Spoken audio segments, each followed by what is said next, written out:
안녕하세요. 저는 지금의 제 인생에 만족하고 있지만 여기까지 오는 과정이 결코 쉽지는 않았어요. 노력한 만큼 결과를 내고 싶었지만 사람들은 제 배경만 보고 쉽게 판단하려고 했거든요. 사람은 자기가 누구인지 증명해야 할 때가 온다.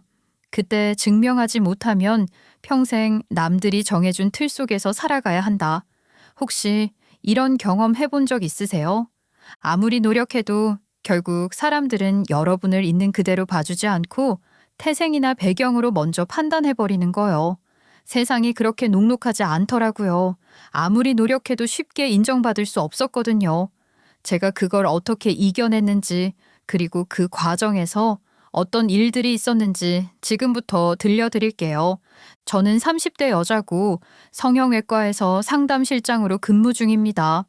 어릴 때부터 저희 집은 명확했던 것 같아요. 저는 대형 성형외과를 운영하시는 아빠 밑에서 자랐기 때문에 부족함 없이 컸다고 자부하지만 연년생이었던 언니와 항상 비교당했거든요.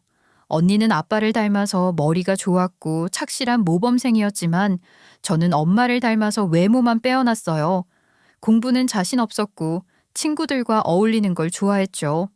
그러다 보니 아빠는 언니를 총애할 수밖에 없었고 저는 집에서 주눅들 수밖에 없었습니다. 항상 가족끼리 외식을 하러 나가면 아빠는 늘 언니에게만 먼저 메뉴를 물어봤어요. 그리고 언니가 원하는 걸 주문하고 나면 저한테는 너도 같은 걸로 할 거지 하고 묻는 게 끝이었죠. 제가 뭘 좋아하는지 한 번이라도 제대로 물어본 적이 없었던 것 같아요. 그러다 보니 기념일 선물도 마찬가지였죠. 언니는 항상 아빠한테 원하는 걸 받았지만 저는 빈손으로 방에 들어가곤 했거든요. 어느 해 생일에는 언니가 원하던 고급 만년필 세트를 받았는데 저는 케이크 하나로 끝이었어요. 아빠는 공부도 안 하는 애가 이런 게 필요할 리 없다면서 대수롭지 않게 여기시더라고요. 저는 당연히 그 말 한마디 한마디가 상처가 되어 꽂히는 것 같았습니다. 저도 원하는 게 따로 있었는데 아빠는 질문조차 안 하셨고 관심 가질 생각이 없으셨죠. 아빠, 저는 케이크가 끝이에요? 저도 갖고 싶은 거 있어요. 언니는 고급 만년필 세트 받았는데 저도 선물 주세요. 선물도 받을 자격이 있어야 가져갈 수 있는 거야. 무슨 자격이 필요해요? 네 언니는 매번 반에서 1등 하잖아. 너는 네가 몇 등인지 알기는 해?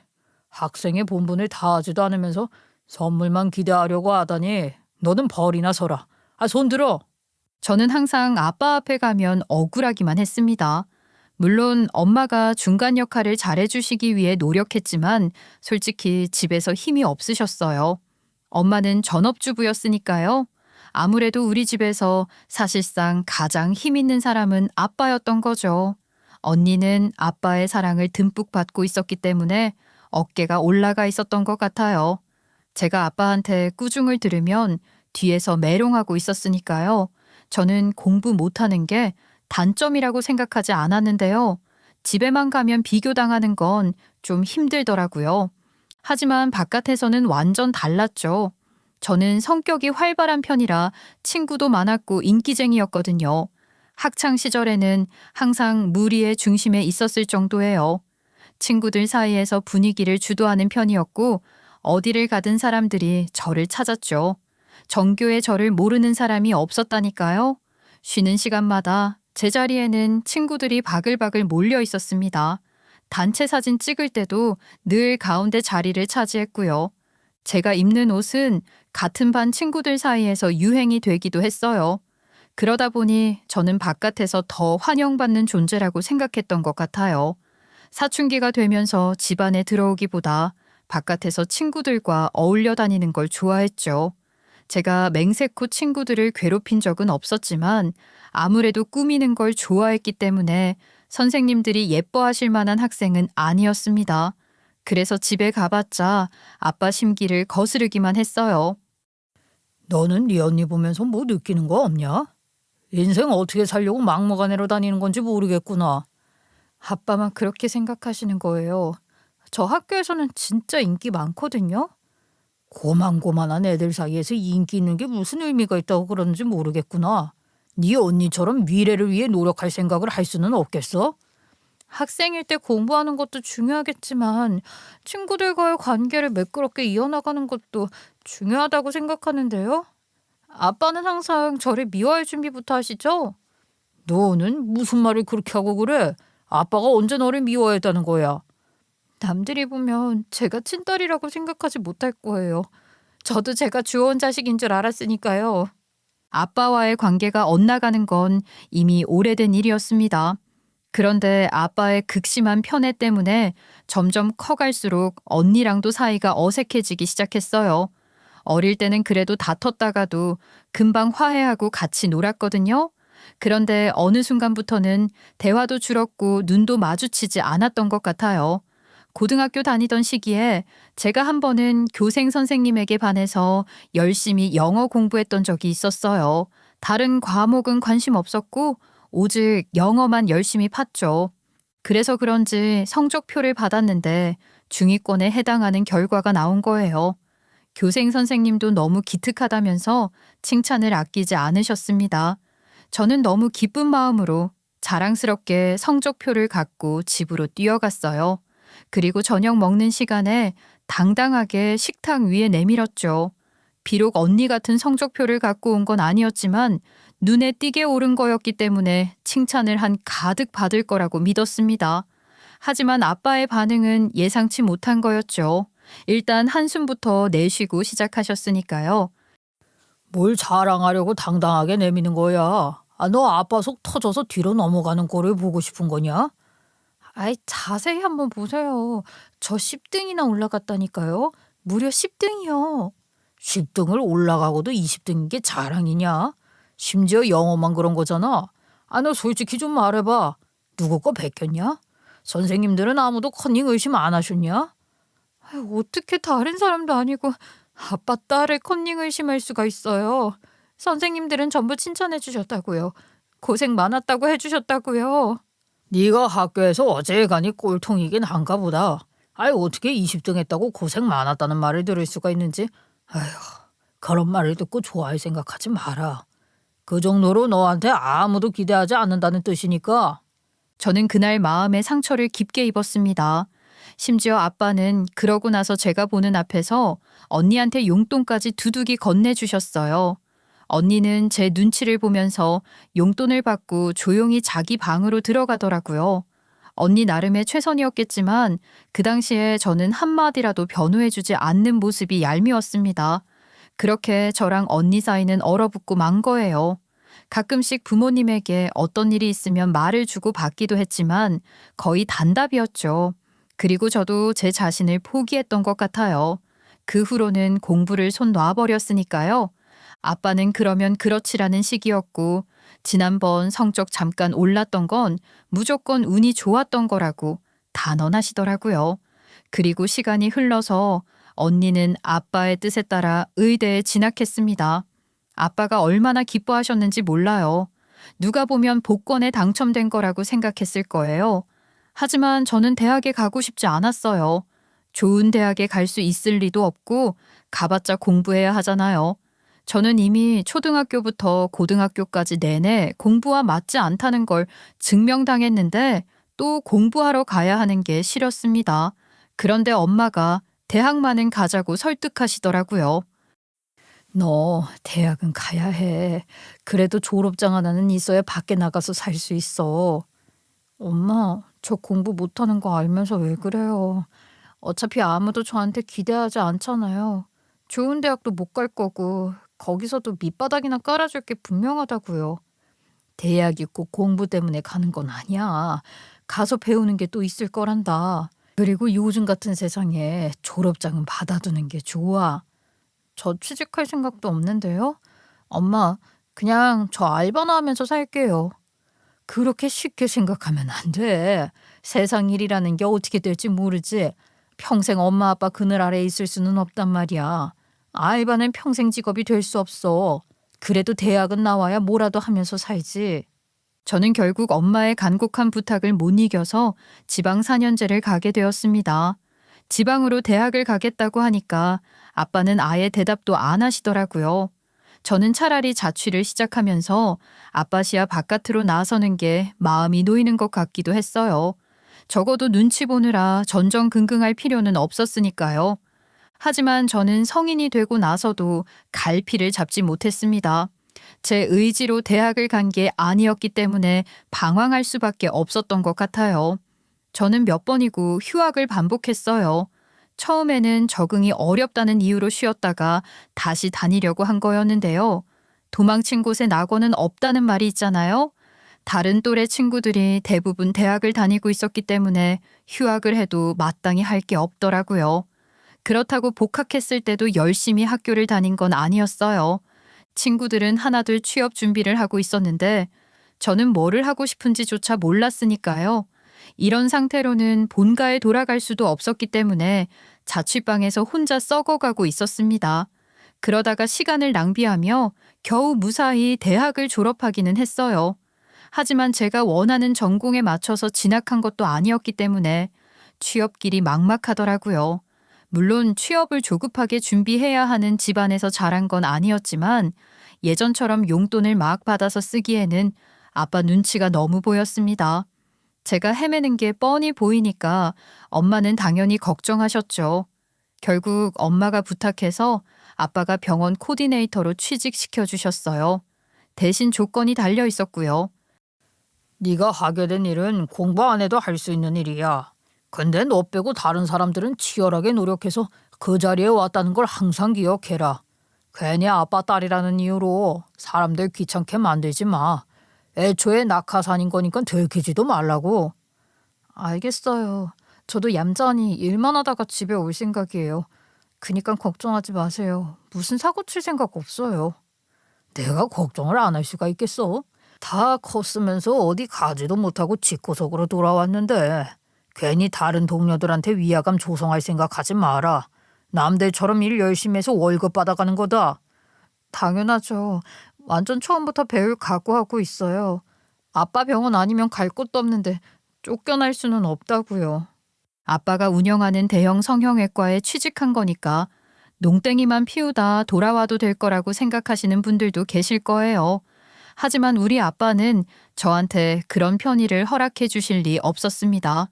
제가 동료들 눈밖에 나는 순간을 기회로 여기고 분명 가차없이 내쫓으실 게 분명했으니까요.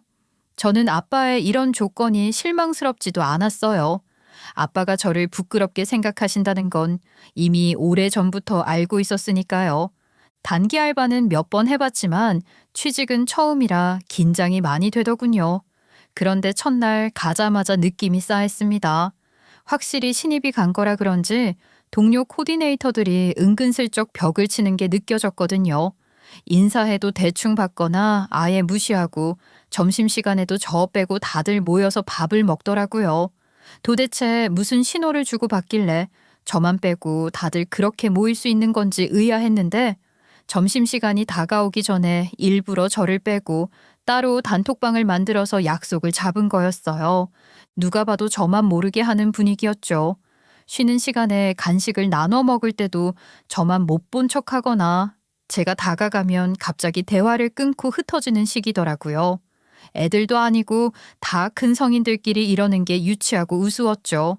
가장 황당했던 건 제가 사소한 실수라도 하면 바로 윗선에 보고가 들어간다는 거였습니다. 다른 동료들은 실수를 해도 다들 서로 감싸줬는데 저는 무슨 감시당하는 사람처럼 제 작은 실수 하나도 상사 귀에 들어가더라고요. 너무 실수 많이 하는 거 아니에요? 지난번에도 이런 지적했던 걸로 기억하는데요. 죄송합니다. 제대로 업무 전달을 받지 못해서 신경 쓰지 못한 것 같아요. 다음부터는 이런 일 없도록 하겠습니다. 그런 건 핑계잖아요. 설마 동료 잘못이라고 어필하고 싶은 건가요? 이러면 팀워크가 생기겠어요? 아, 참 무서운 사람이네. 그런 의도로 말씀드린 건 아니에요. 제가 잘못했다고 생각해요. 다만 일이 발생한 원인을 말씀드리고 싶었을 뿐이에요. 이상하게 다른 직원들은 이런 실수를 하는 걸 못 봤는데 유달리 한 분만 그러는 것 같네요. 주의가 많이 필요하겠어요. 두고 볼 테니까 앞으로는 꼼꼼하게 처리해 주세요. 진짜 어이없고 짜증이 났어요. 하지만 제가 병원장의 딸이라는 걸 섣불리 드러낼 수는 없잖아요. 아빠가 겨우 취직시켜준 건데 이것도 못 버틴다고 하면 완전 눈밖에 날 것 같았거든요. 그래서 저는 힘들어도 참았어요. 제가 잘못해서 불이익을 주는 게 아니라 텃세 부리고 있다는 걸 알고 있었기 때문에 견딜 수 있었던 거예요. 그래도 막상 버텨서 다니기 시작하니까 일이 저랑 너무 잘 맞더라고요. 시간이 약이라는 말이 괜히 있는 게 아니었습니다. 적응하고 나니까 오히려 천직같이 느껴졌거든요. 제가 원래 친구들하고 잘 어울렸다고 했잖아요. 그래서 그런지 처음 오는 고객이랑도 소통하는 게 어렵지 않았고 몇 마디만 해도 분위기가 부드러워지더라고요. 저랑 대면하는 고객들은 제 권유나 의견에 전적으로 신뢰하는 경우가 많았습니다. 그러다 보니 상담을 한 번만 받아도 시술이나 수술을 결정하는 경우가 잦았어요. 제가 능력을 인정받아서 병원 매출에 기여를 하게 되니까 동료들도 서서히 태도를 바꾸기 시작하더군요. 더 이상 텃세 부리지 않고 저랑 잘 지내줬어요. 저는 인정받고 있다는 기쁨이 정말 컸던 것 같아요. 그동안 항상 얼굴 예쁘고 성격 좋다는 칭찬 외에는 아무것도 가진 게 없었으니까요. 코디네이터 동료들이 호의적으로 대해주기 시작하니까 직장 다니는 재미가 붙었습니다. 그러던 와중에 병원 수술실에서 일하는 간호사랑 눈 맞아서 교제하게 됐어요. 남자친구는 저랑 직접적으로 업무가 겹치지는 않았는데요. 자주 얼굴을 부딪히다 보니까 호감이 생기더라고요. 처음 우리 병원에 근무하기 시작하셨을 때는 많이 피곤해 보이고 힘들어 보여서 걱정했는데 잘 적응하신 것 같아요. 그때는 여러모로 고달프더라고요. 그래도 지금은 제 역할을 하고 있는 것 같아서 뿌듯해요. 그래 보여요. 사실 처음에 왔을 때부터 이야기 나눠보고 싶었는데 항상 표정이 안 좋아서 말은 못 걸겠더라고요. 그냥 말 걸어주지 그러셨어요. 그랬으면 표정이 밝아졌을 텐데. 그랬나요? 귀찮을까 봐 참았어요. 그래도 이제는 친해진 것 같아서 좋아요. 요즘은 매일 출근길이 기다려지기도 해요. 남자친구는 제 직장 생활의 활력소가 되었습니다. 그리고 어쨌든 병원에서는 아직 제가 병원장의 딸이라는 걸 아무도 모르잖아요. 정확히 이름을 밝힐 수는 없지만 제가 성씨도 흔하고 아빠랑 얼굴만 봐서는 부녀 사이라는 걸 알 수 없단 말이에요. 그래서 남자친구가 제가 부유하다는 걸 모르고 직장 동료라는 것만 알면서도 보여주는 호의가 저에게는 반갑고 고마웠습니다. 제가 출신 성분을 제외하고도 충분히 인정받고 사랑받을 수 있다는 걸 증명해 주는 것 같았으니까요. 그렇게 저랑 남자친구는 매일 얼굴을 마주하면서 급속도로 가까워졌고 둘이서는 결혼 계획도 자연스럽게 공유하기 시작했어요. 저는 동료 코디네이터 사이에서 매출을 높게 잡아오는 편이었던지라 승진이 빨랐습니다. 그런데 우리 아빠는 그럴수록 저를 기강 잡아야 한다고 생각하셨나 봐요. 제가 자만할 거라고 생각하셨던 건지 태도를 지적하곤 하시더라고요. 그런데 아빠라는 걸 들키지 않으려고 그러셨던 건지는 몰라도 자꾸 모두가 보는 앞에서 굳이 저를 콕 집어서 공개적으로 나무라시는 거예요. 예를 들면 회의 시간에 다른 이야기를 나누고 있었는데요. 갑자기 저를 지목하더니 상담 태도를 지적하셨어요. 고객을 위해서 편안한 분위기를 만들어주는 건 나쁘지 않지만 너무 가벼워 보이는 건 좀 아니지 않나? 저는 가벼워 보이려고 한 적은 없습니다. 그저 친밀하게 대하는 게 제 강점이라고 생각하고 있어요. 병원의 이미지도 고려해야 하는데 별로 그런 고민 없이 임하는 것 같아. 격식 없이 보일 걱정은 해보지 않았나 보네. 죄송합니다. 다음부터는 여러 방면으로 충족되어 보일 수 있도록 신경 쓰겠습니다. 부디 피드백을 한 귀로 듣고 한 귀로 흘리지 말고 가슴 깊이 새겼으면 좋겠어. 부탁하겠네. 정작 병원에 찾아오시는 고객들은 만족하고 돌아가시는데 저한테 대단한 문제가 있는 것처럼 걸고 넘어지더라고요. 또 한 번은 제가 성공적으로 큰 수술을 예약받은 날이었는데요. 대뜸 태도가 너무 영업적이라며 진정성 없이 들린다고 꼬집으셨습니다. 그게 문제가 될 게 아니었는데도 말이죠. 게다가 다들 바쁜 시간에 불러놓고 내내 저한테만 질문을 던지면서 다른 직원들 보는 앞에서 곤란하게 만드셨죠. 오죽하면 다른 동료들도 제가 분명히 일을 잘하는 것 같은데 왜 병원장님이 직접 나서서 거론할 정도로 혼나는 건지 의아해 할 정도였습니다. 당연히 예비 남편도 마찬가지로 당황스럽게 생각했죠. 예비 남편은 퇴근 후에 저를 진지하게 위로해 주더라고요. 아이 참, 병원장님이 왜 그러시는 건지 모르겠어. 아무도 공감하지 못하는데 왜 그렇게 지적하시는 거지? 난 괜찮으니까 걱정하지 않아도 돼. 어떻게 걱정을 안 해? 한두 번이면 괜찮을지 몰라도 이렇게 공개적으로 혼나면 누구라도 주눅 들기 마련이라고. 그래도 내가 진짜 잘못해서 혼나는 게 아니니까 신경 안 써. 다른 분들도 다 내 편 들어주시던데? 당연하지. 병원장님이 원래 직원 마음에 안 드는 부분이 있어도 따로 불러서 말씀하시는 편인데 참 왜 이러시는지 진짜 당황스럽다. 내가 더 노력할게. 어차피 고객분들이 내 상담받고 결정하시는 건 매출이 증명해주고 있으니까. 그래, 당신이 에이스니까 괜히 기죽지 말고 지금처럼 힘내보자. 내가 당신 잘못 없다는 거 다 아니까. 저는 직접적으로 상처받지는 않아서 괜찮았습니다. 어차피 아빠가 저를 못마땅하게 생각하시는 게 하루 이틀 일도 아니었으니까요. 그냥 또 아침부터 기분 안 좋으셨나 보다 싶었어요. 분풀이할 곳이 필요해서 그러는 거라고 여겼죠. 다만 아빠가 자꾸 저를 그런 식으로 주목받게 만들면 지금은 동료들이 동조하지 않더라도 시간이 지나면서 엉뚱한 인식이 생길 수도 있잖아요. 제가 일을 잘하고 있는데도 괜히 말이 많아지면 안 된다고 생각했습니다. 그래서 아빠한테 따로 부탁을 드려보기는 했어요. 저 아빠, 괜히 이유 없이 공개적으로 꼬투리 잡는 건 안 하시면 안 되나요? 아빠가 그러시니까 오히려 우리 둘 사이에 무슨 일이 있는 건지 다들 궁금하게 생각해요. 너는 낙하산이면서 겸손하지 않은 것 같구나. 네? 그냥 동료들한테 괜히 오해받을 일만 없도록 신경 써달라는 거예요. 제가 괜히 엄청 큰 실수를 저질렀다는 이미지가 생기면 안 되니까요. 너는 남들보다 배는 더 노력해야 돼. 인정받고 싶으면 더 낮춰라. 아직 칭찬을 당연하게 여기면 안 된다. 너는 아무것도 안 하고 들어온 사람이니까.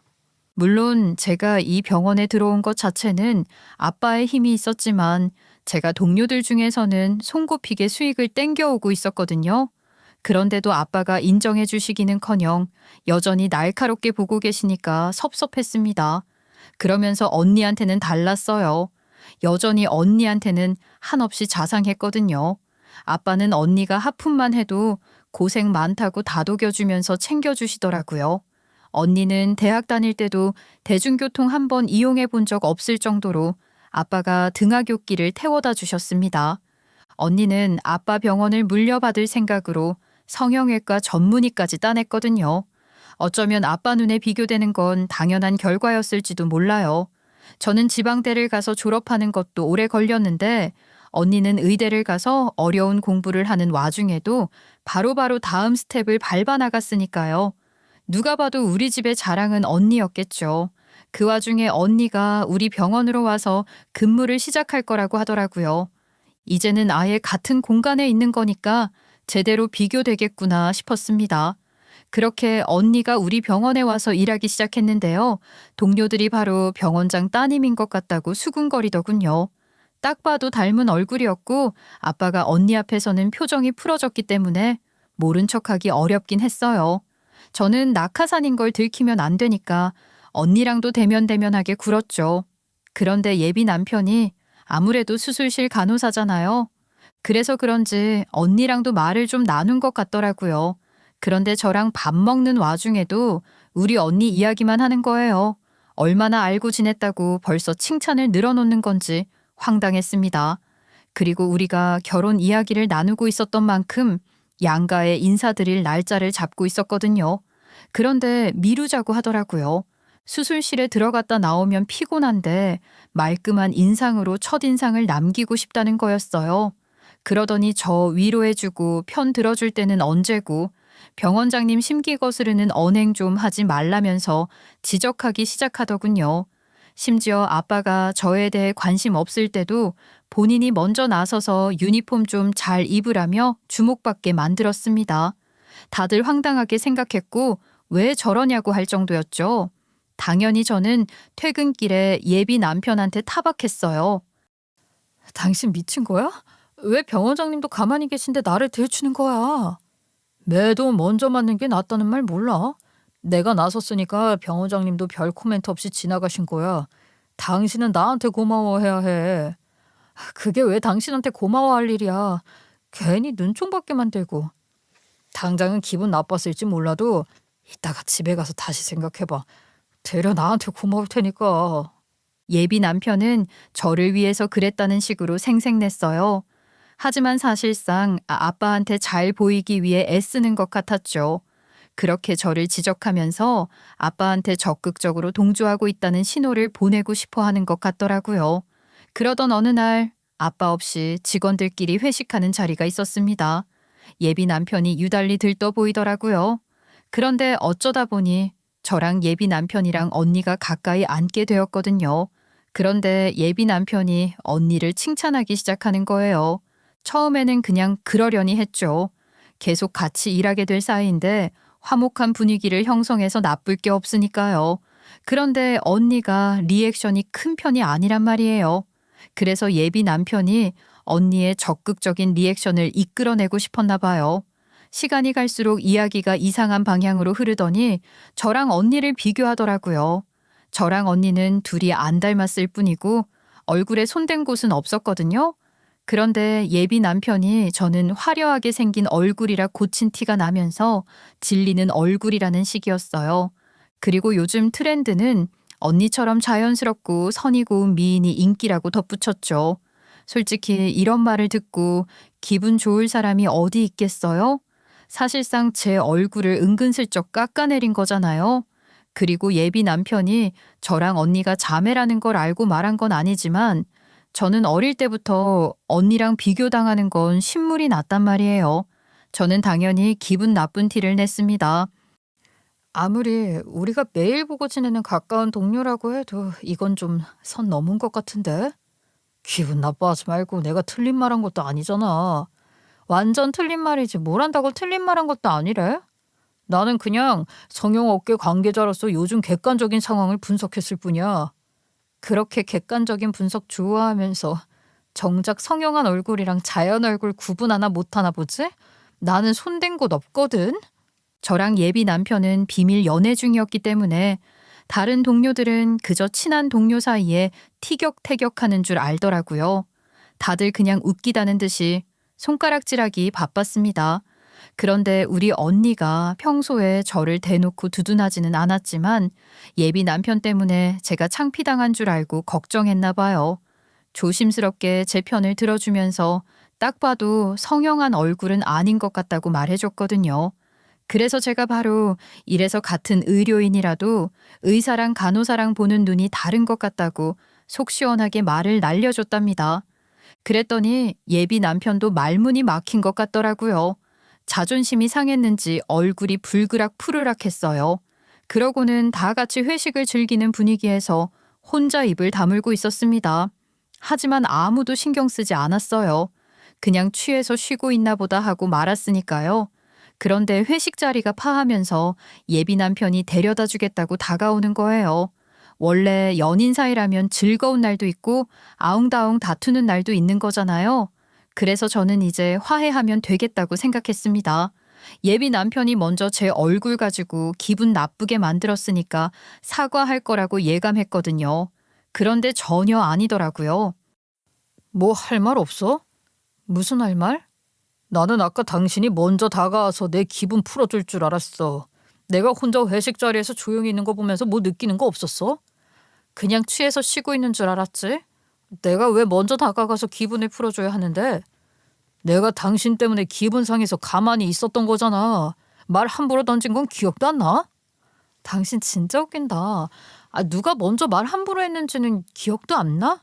당신이 먼저 나가지고 우습게 만들었으니까 나도 한 방 날렸을 뿐이잖아. 지금 당신이랑 나랑 똑같다 이거야? 아무리 그래도 병원에서 그냥 호객하는 업무하는 사람이 의료인한테 대들면 되겠냐? 업무의 급이 다른 거 몰라? 연인 사이라고 해도 그 급은 지켜줘야 하는 거야. 그래, 내가 의료인만큼 중대한 업무를 하고 있다고 생각하지는 않아. 그래도 내가 시술과 수술 결정을 받아내고 있으니까 예약이 잡히는 거 아니야? 무슨 급을 나누자는 거야 지금? 심지어 연인끼리. 제가 단호하게 반박하니까 예비 남편은 뭐라 더 말하지는 못했습니다. 그런데 제가 본인 말에 빌빌기는 태도를 보이지 않은 거잖아요. 그래서 기분이 어지간히 나빴나 봐요.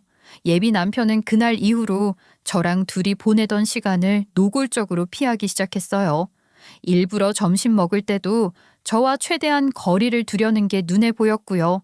병원에서도 업무적으로만 짧게 말하고 개인적인 대화는 피하더군요. 퇴근하고 나갈 때도 예전엔 자연스럽게 같이 나갔는데요.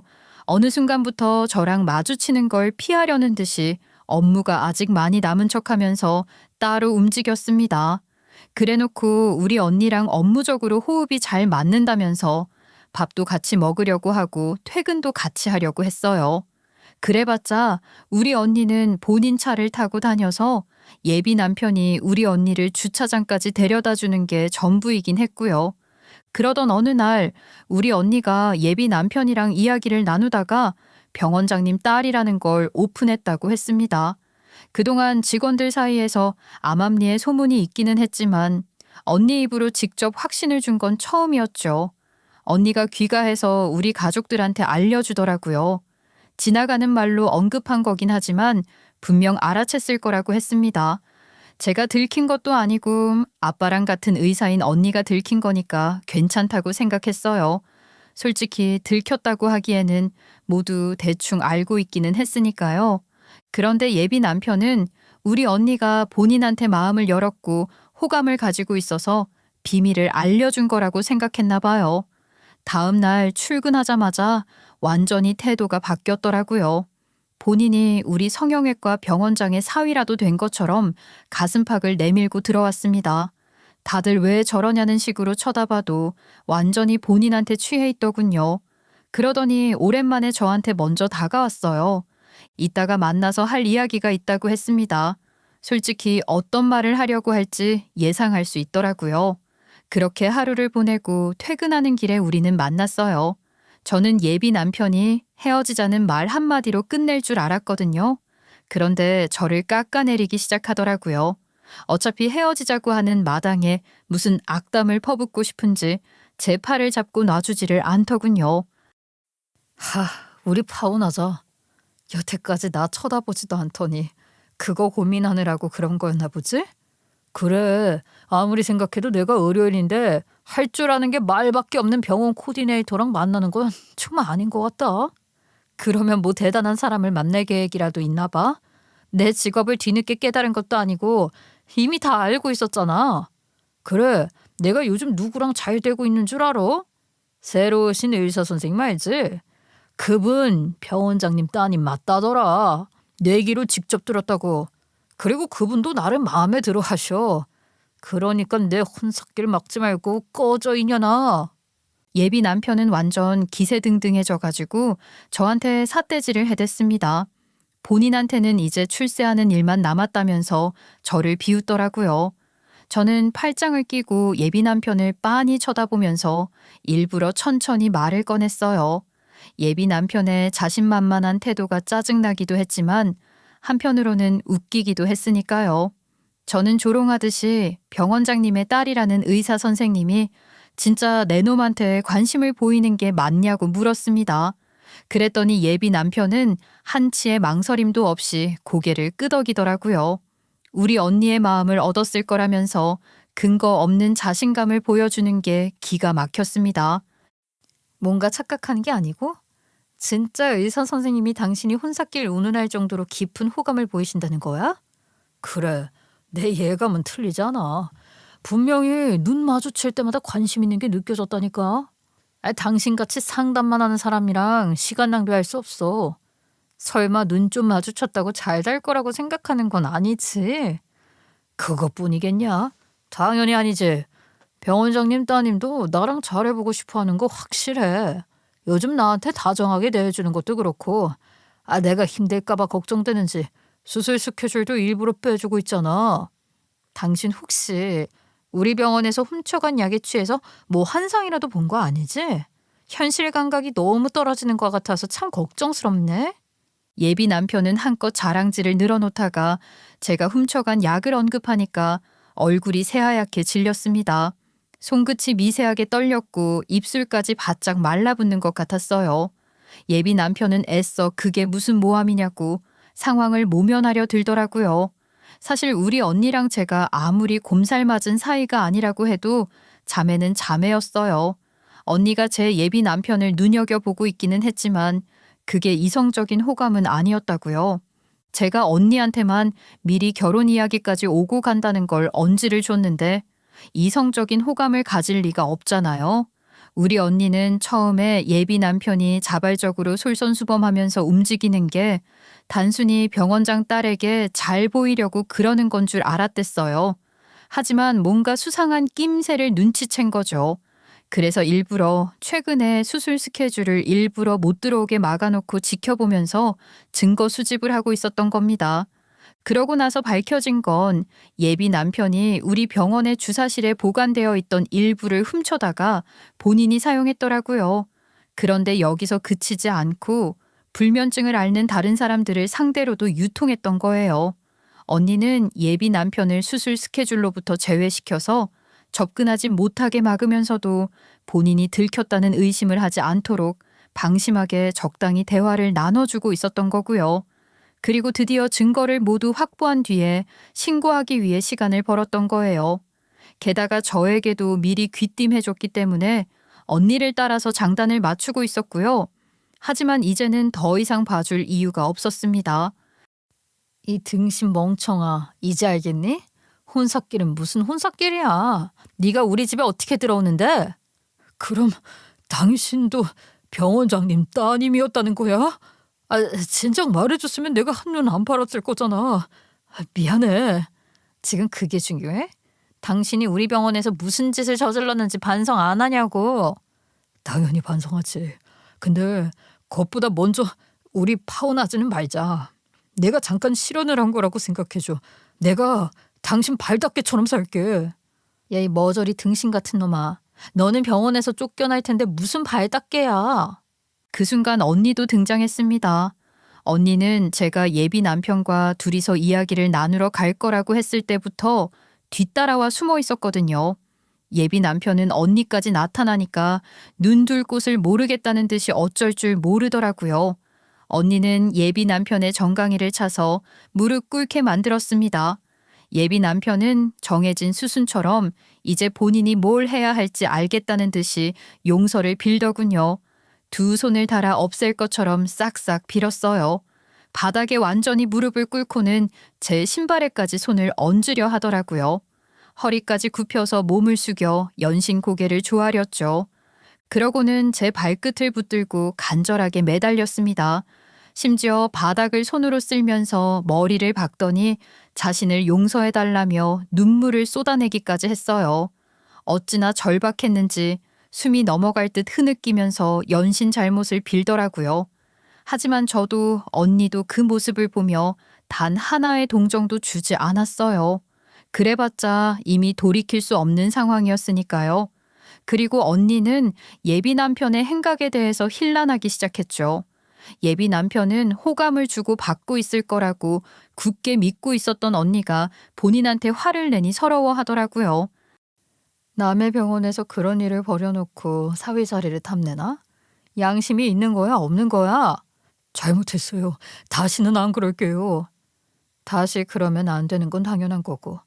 그동안 역겹게 대시하는 거 참아주느라 고생했잖아. 죗값 달게 받아. 제가 착각했나 봐요. 진짜로 저한테 호감 있으신 줄 알았어요. 사위 자리는 다시 노리지 않을게요. 대신에 병원에 피해 끼치지 않고 얌전히 군무만 할 테니까 그냥 넘어가 주시면 안 될까요? 내가 증거들을 괜히 모아두는 줄 알아? 우리 성형외과가 대형 병원인 만큼 우리도 책임감을 가져야 하지 않겠어? 이미 상습적으로 훔쳐갔으면서 뭘 봐달라는 거야? 법적 대응이나 얌전히 기다려. 언니는 준비해온 증거 파일을 예비 남편 앞에 던졌습니다. 그 안에는 CCTV 캡처 사진과 예비 남편이 벌인 유출 기록이 상세히 담겨 있더라고요. 예비 남편은 조심스럽게 조작일 가능성은 없는지 의혹을 제기했지만 누가 제보해 준 것도 아니고 언니가 직접 발벗고 나서서 찾아 모은 자료였어요. 당연히 일부러 뒤집어 씌운 게 아니라 예비 남편이 벌여왔던 행각들 그 자체였죠. 언니는 경찰이 조사하면 진실이 나올 테니 그 앞에서도 그런 식으로 얄팍하게 해명해보라고 일갈해줬습니다. 예비 남편은 그 말을 듣고 완전히 무너졌어요. 마지막으로 언니는 이미 경찰에 신고했으니 곧 도착할 거라고 하더라고요. 이제는 진짜 여기서 무릎 꿇고 오열한다고 해결될 문제가 아니었죠. 그런데 예비 남편지가 한 짓이 있어서 그런지 길을 쓰고 잡혀가기 싫어하더군요. 본인의 미래를 직감하기라도 했던 걸까요? 경찰이 도착하자마자 이미 얼굴이 창백해져 있었는데요. 도대체 힘이 어디서 난 건지 바닥에 온몸을 질질 끌면서 경찰의 소나기에서 벗어나려 몸부림치더라고요. 필사적으로 주변을 붙잡으며 버티는 꼴이 구질구질했습니다. 하지만 경찰이 강하게 팔을 비틀자 비명도 제대로 지르지 못하더군요. 그저 흐느끼면서 질질 끌려가야 했죠. 아유, 제발 부탁인데 다시 만나달라고는 안 할게. 당신 병원장님 따님이니까 돈 많지? 제발 변호사만 고용하는 거 도와주라. 아이고, 언제는 혼삿길 막지 말라고 이년저년 하더니 내가 그딴 부탁을 왜 들어줘야 하는데? 그동안 훔쳐다가 유통해서 번 돈으로 네가 알아서 해결해. 그 돈은 이미 다 썼단 말이야. 그러니까 한 번만 도와주라. 마지막 정을 베풀어 달라고. 아이고, 나는 당신이랑 급이 달라서 돈이 많지 않아. 나랑은 급이 다르신 의료인인데 알아서 잘 일어설 수 있을 거라고 믿을게. 예비 남편은 경찰차에 탑승하는 마지막 순간까지도 우리를 향해 애처로운 눈빛을 보냈지만 저는 단호하게 외면했어요. 언니는 아예 손가락 욕을 날려주더라고요. 얼마나 속이 시원했는지 몰라요. 언니랑 저는 서로 하이파이브 해줬답니다. 그렇게 전 예비 남편은 결국 징역형을 선고받았는데요. 집행유예로 풀려나긴 했지만 면허는 취소됐어요. 그런데 본인이 한 짓이 있으면 다른 곳으로 가서 새로운 일자리를 구해야 하잖아요. 마지막 한 가닥 희망을 여전히 우리 병원에서 찾을 수 있을 거라고 생각했나 봐요. 글쎄 저한테 전화한 것 있죠. 내가 그래도 언변은 나쁘지 않았잖아. 그니까 간호사는 아니어도 코디네이터로라도 일할 수 있지 않을까? 도와주라. 아휴, 당신 같은 인간을 병원에서 근무하게 만들면 또 무슨 사고를 치라고? 내가 상담 업무는 잘할 수 있을 것 같단 말이야. 그리고 당신이 옆에서 잘 가르쳐주면 되잖아. 꼴도 보기 싫은데 내가 왜? 이미 끝났으니까 알아서 인생 살아. 다시는 연락하지 말고 병원에도 찾아올 생각하지 마. 바로 신고할 거니까. 또 질질 끌려가고 싶으면 어디 한번 찾아오든지. 전 예비 남편은 뭐라고 더 말해보기 위해 애를 썼지만 제가 단칼에 잘라버렸습니다. 그리고 본인도 한번 경찰차에 끌려갔던 경험이 무섭기는 했나 봐요. 그 후로는 저한테도 언니한테도 병원에도 연락 와서 구질구질하게 귀찮게 하는 일이 없었거든요. 그렇게 저는 전 예비 남편과 완전히 정리할 수 있게 된 거죠. 그리고 이 과정에서 저는 병원장님의 자식이자 새로운 의사 선생님의 동생이라는 신분도 자연스럽게 드러났는데요. 병원 사람들은 제가 아빠나 언니랑 많이 닮지 않았기 때문에 놀라면서도 이미 제가 능력으로 인정받고 있었기 때문에 손가락질하는 사람은 없더라고요. 다행이라는 생각이 들었죠. 도대체 어떻게 그렇게 티도 안 내고 일한 거예요? 저였으면 조금이라도 티를 냈을 거예요. 그러니까요. 저라면 처음 왔을 때부터 나 이런 사람이니까 건들지 말라고 선포했을 텐데. 에이, 저 그랬으면 완전 쫓겨났을걸요? 우리 아빠는 그런 거 용납하시는 분이 아니에요. 저 여기 취직시킨 것도 엄마가 사정사정 부탁하신 거 아니었으면 택도 없었을 거예요. 그래도 대단하시네요. 오히려 더 견디지 못하고 제 발로 나가버리는 사람들도 있을 텐데. 지금까지 낙하산이라는 거 전혀 몰랐고 오히려 배우고 싶은 동료였다니까요. 동료들의 반응은 제가 얼마나 심혈을 기울이며 일했는지 알려주는 것 같아서 뿌듯했습니다. 하지만 저는 아빠의 성형외과에서 더 오래 머무르지 못했어요. 이렇게 말씀드리면 아빠한테 드디어 쫓겨난 거냐고 걱정하시는 분들도 계시겠죠? 그런 게 아니에요. 저는 스카웃 제의를 받았답니다. 그래서 지금은 다른 대형 성형외과에서 상담실장으로 근무 중이에요. 아무래도 제가 병원장님 딸이라는 걸 동료들이 모두 알게 된 이상 아빠의 성형외과에서 편안하게 근무하긴 어려울 것 같더라고요.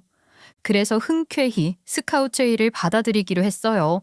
아빠한테 이 사실을 알려드렸을 때는 예상과는 다르게 별다른 반대가 없었습니다.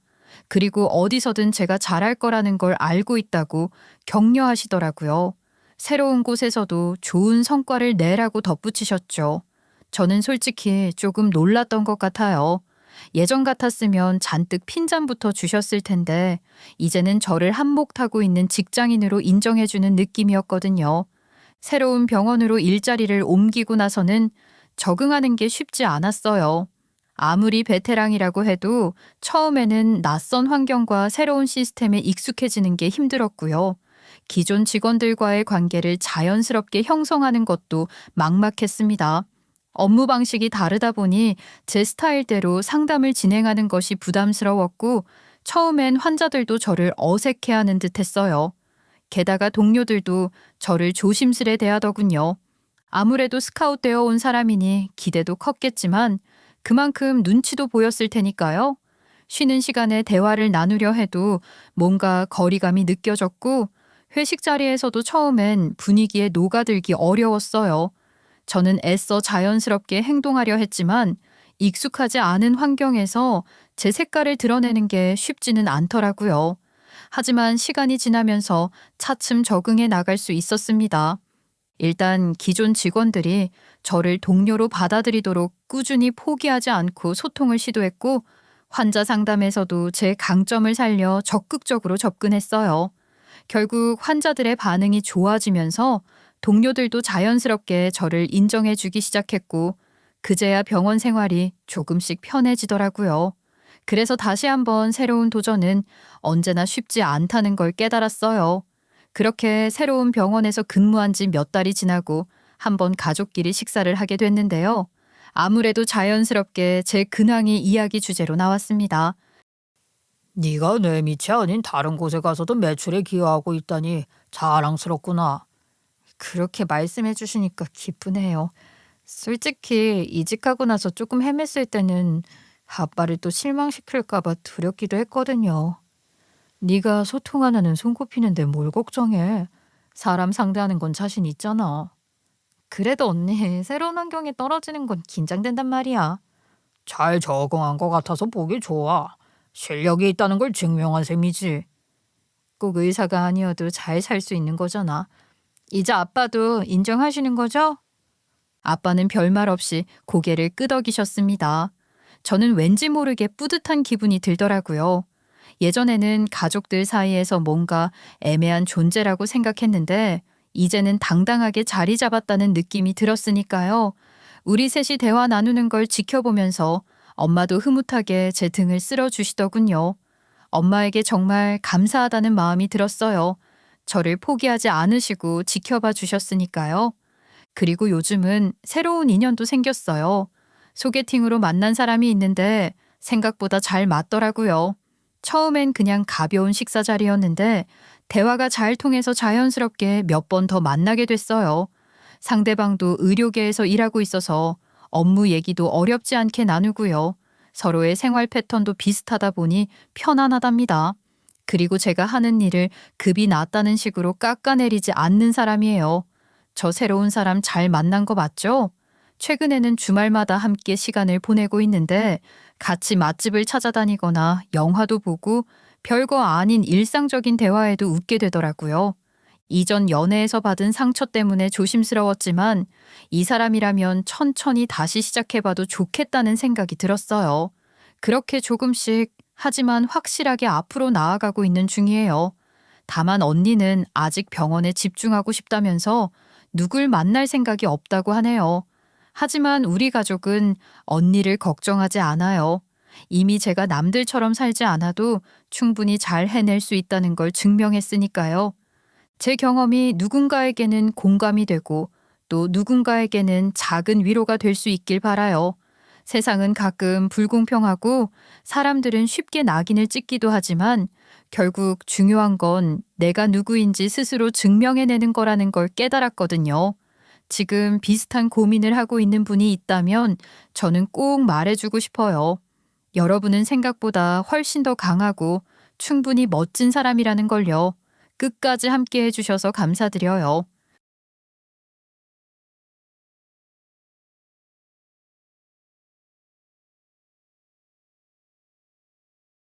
안녕하세요. 누구나 인생을 살다 보면 가슴 한켠에 오래되고 골마있는 감정이 있을 거라 생각하는데요. 지금은 무사히 회복했지만 과거 저를 붙들고 괴롭게 했던 기억이 있어서 용기를 내 사연을 써보게 됐습니다.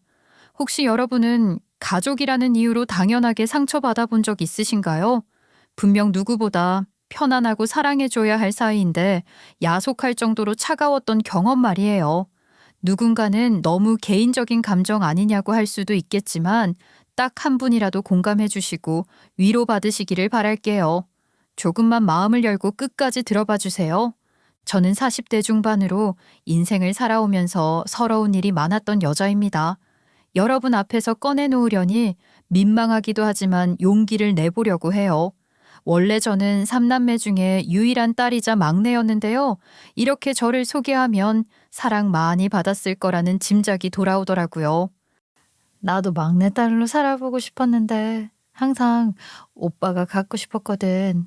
3남매 중에 막내딸이면 온갖 사랑 다 받았겠다. 거의 걸어다닐 틈도 없었을 만큼 오빠들이 업고 다녔을 것 같은데? 부럽다, 부러워.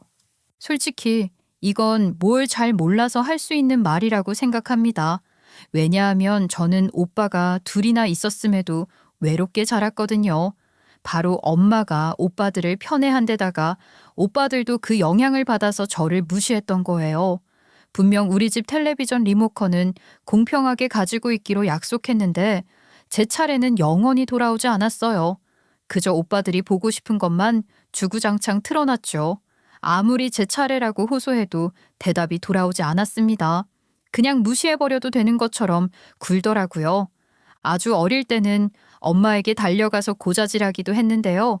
오히려 엄마는 왜 오빠들을 귀찮게 하냐며 눈물이 쏙 빠질 만큼 혼쭐을 내시더라고요.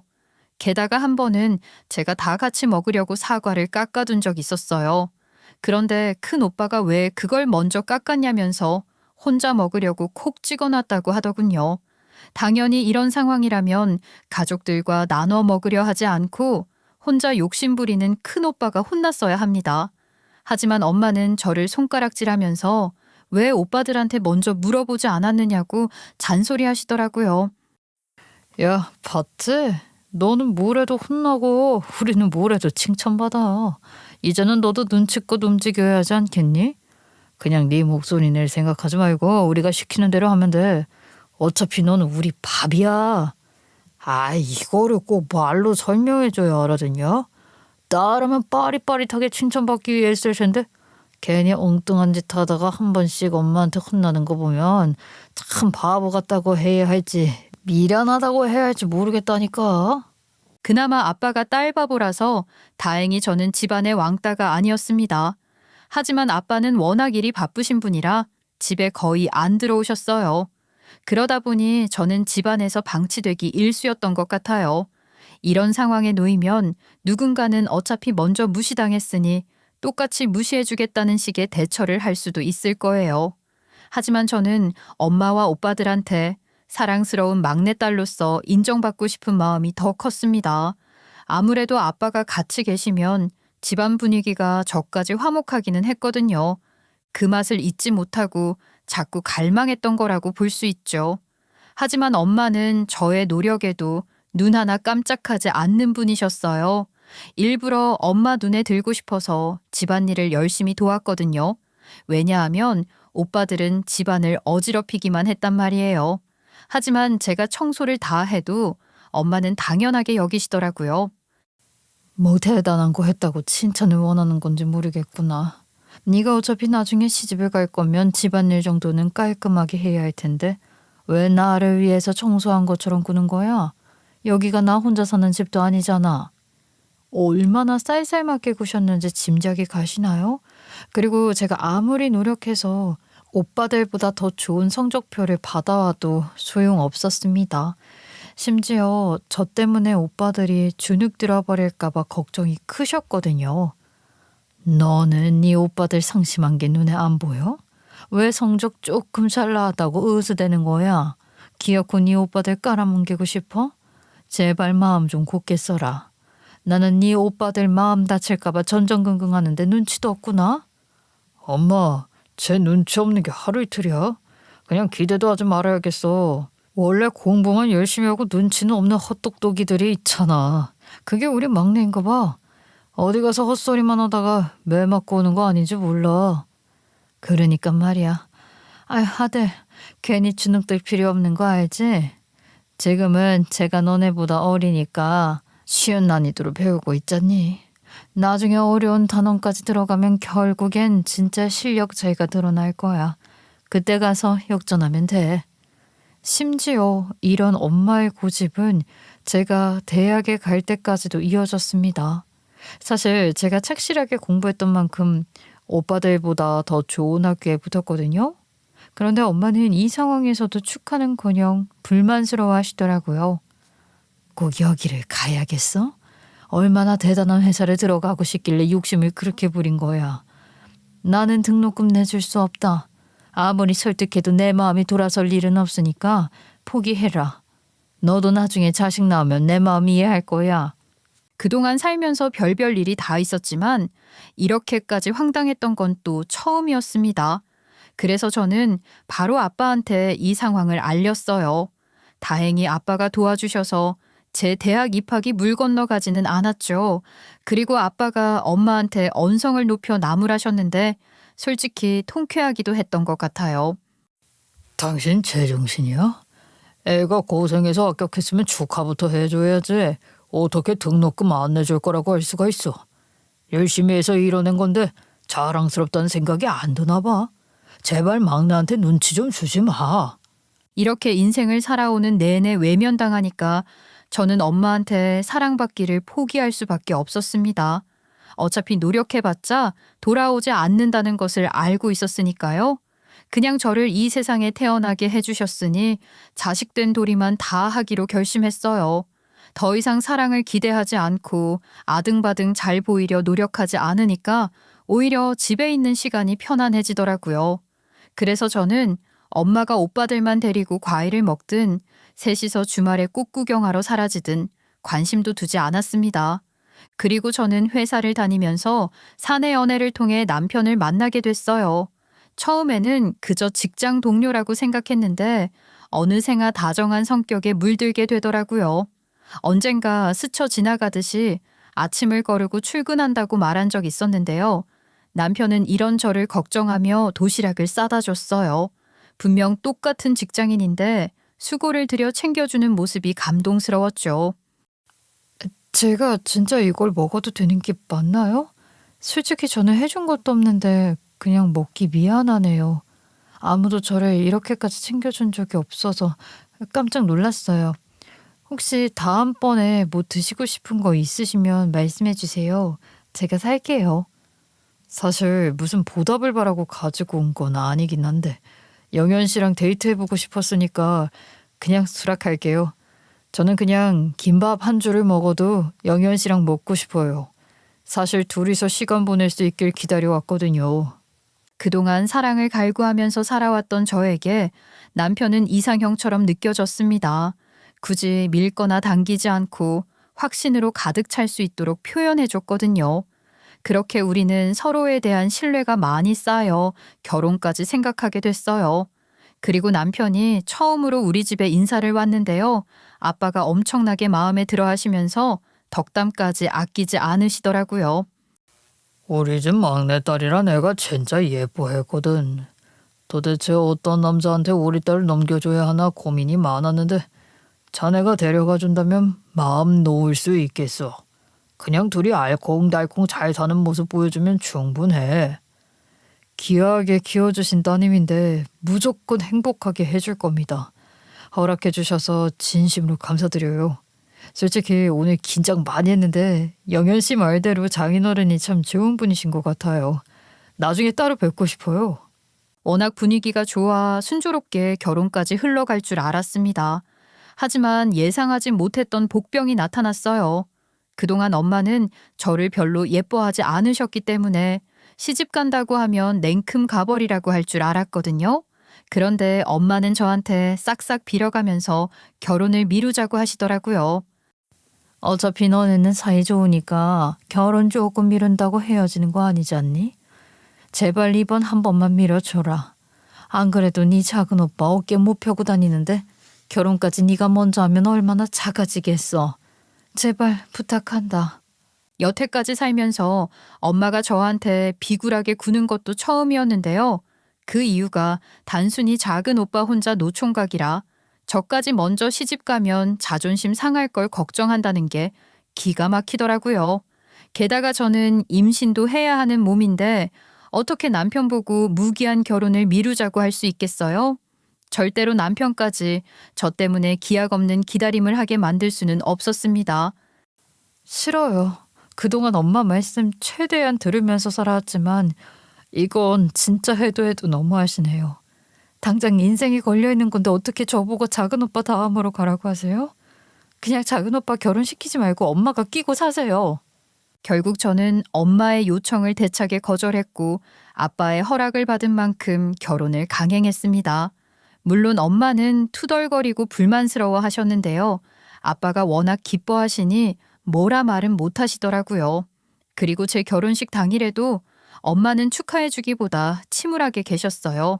분명 머릿속에는 작은 오빠 생각밖에 없었을 거예요. 솔직히 제가 남의 집 딸도 아니고 엄마 뱃속에서 나온 엄마 딸인데 이러니까 어이가 없더군요. 그나마 축하해주러 오신 하객분들이 하나뿐인 딸 시집 보내느라 섭섭하신 것 같다며 상황을 이해해 주셔서 다행이었죠. 그렇게 저는 친정을 탈출해서 신혼을 즐기며 행복하게 살았습니다. 솔직히 거슬리는 것 없이 사랑만 받으니까 날아갈 것 같더라고요.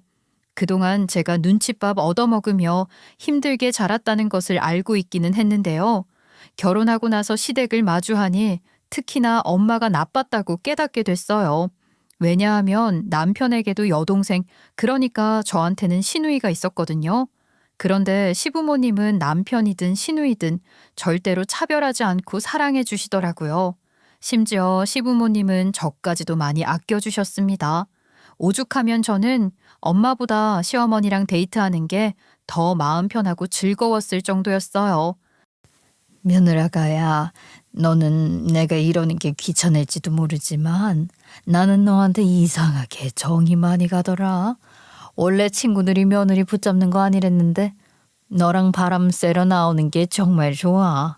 다음에도 내가 맛있는 거 많이 사줄 테니 놀아줬으면 한다. 제가 어머님을 놀아드린다고요? 저야말로 어머님이 예뻐해 주셔서 하루 종일 행복했는데요. 괜히 귀찮게 한다고 생각하지 마시고 언제든지 불러주세요. 저는 오늘의 기억으로 다음 주도 힘낼 거예요. 잔뜩 충전받은 것 같아요.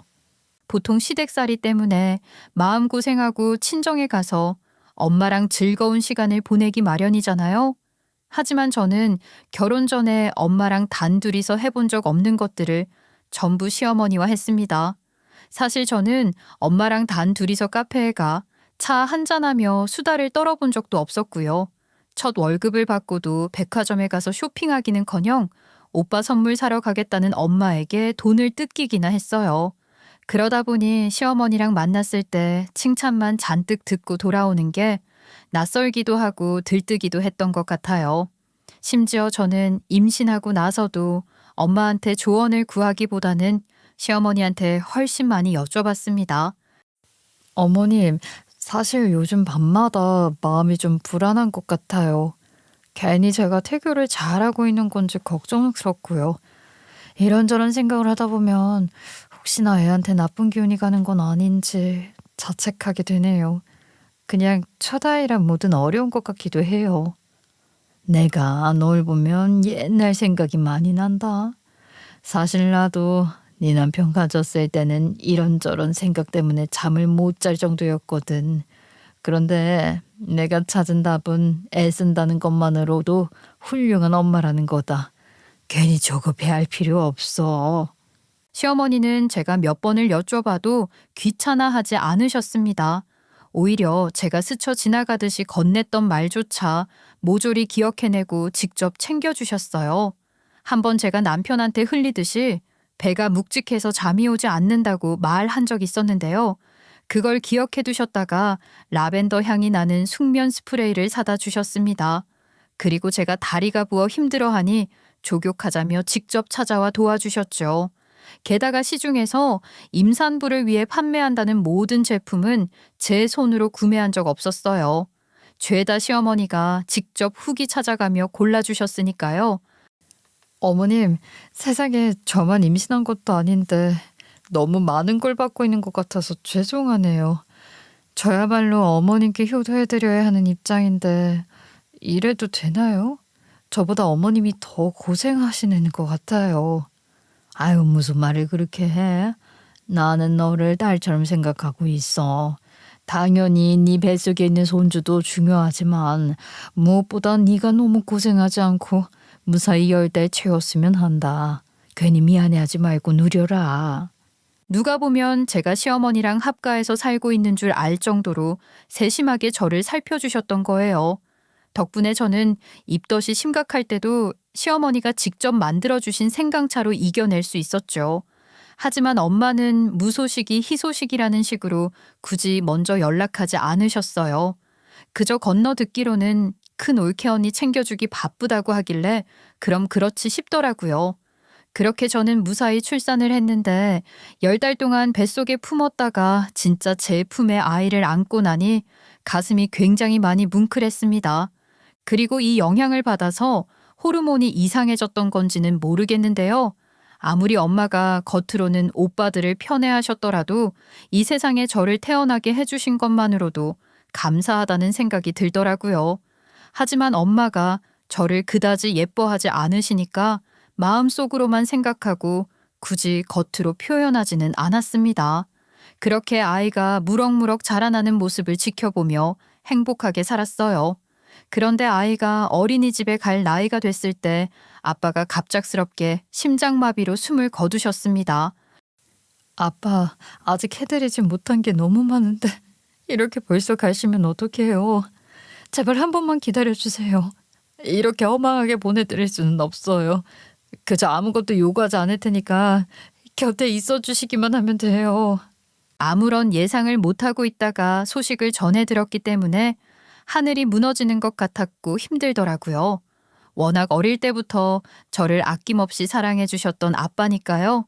괜히 저도 자식 키우느라 바쁘다고 핑계대며 제대로 시간을 함께 보내지 못했다는 생각도 들고 후회스러웠어요.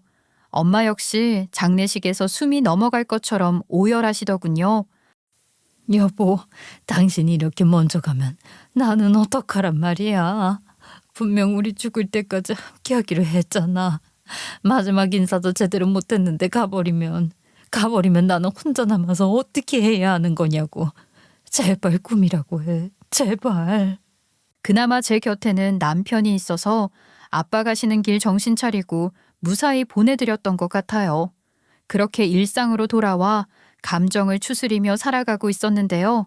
엄마도 아빠가 떠난 뒤로 마음이 싱숭생숭하셨던 건지 손주 보고 싶다면서 찾아오시더라고요. 아니, 왜 그렇게 놀란 표정이야? 내가 뭐 오지 못할 곳이라도 온 건가? 그동안 사는 게 바빠서 각자 열심히 살았을 뿐이야. 내 딸도 뭐 하나 궁금하고 우리 손주 재롱 부리는 것도 봐야겠으니 온 거야. 그리 귀신 본 것처럼 굴지 마라. 아무리 아빠가 유산을 크게 남겨주셨더라도 평생 같이 살아온 배우자가 없으니 적적하셨던 거겠죠. 처음에는 얼떨떨한 마음이기도 했고 엄마가 얼마나 외로우시면 저를 찾아오실까 싶어서 가슴이 아팠습니다. 그런데 엄마는 일회성으로 찾아오신 게 아니었어요. 솔직히 처음에는 제가 엄마랑 둘이 보내는 시간이 어색해서 마냥 적극적으로 반기지는 않았는데요. 분명 민망하셨을 텐데 포기하지 않고 꿋꿋이 찾아오셨습니다. 저를 위해 어릴 때 좋아했던 반찬을 다 기억해서 만들어주시고 아이를 픽업하러 갈 때 같이 가자고 하시더라고요. 그리고 아이를 위해 기꺼이 등을 내주셔서 업어주기도 하셨어요. 예전에 제가 아이를 임신하고 있을 때는 그다지 관심 없으셨기 때문에 깜짝 놀랐죠. 만약 제가 외출해야 하는 일이 생기면 엄마를 불러도 될 정도로 잘 챙겨주시더라고요. 그리고 제가 몸살이 나서 드러누웠던 적이 있었는데요. 남편을 통해 전달받은 엄마가 직접 따뜻한 죽을 끓이고 꿀차를 만들어 간호해 주셨습니다. 어릴 때도 이렇게 어리광 피운 적은 없었던 것 같은데 정말 민망하네요. 어차피 심각할 정도로 아픈 것도 아니니까 걱정하지 마시고 집에 가셔도 돼요. 원래 이런 몸살은 푹 쉬면 금방 낫잖아요. 어릴 때 제대로 어리광 받아준 적 없으니까 이제라도 다 받아주고 싶구나. 아무리 심각한 거 아니라고 해도 아플 때는 곁에 누가 없으면 서러운 법이잖아. 예전에 의젓하게 굴었던 만큼 의지한다고 생각해라. 사실 저도 사람인지라 엄마가 단순히 제 아이를 보고 싶어 하는 게 아니라 저랑 같이 시간을 보내기 위해 노력하신다는 것을 느낄 수 있었습니다. 그동안 서운한 마음이 깊게 새겨져 있었기는 했지만 저를 낳아주신 엄마이기는 하니까 의지도 되는 것 같고 고마웠죠.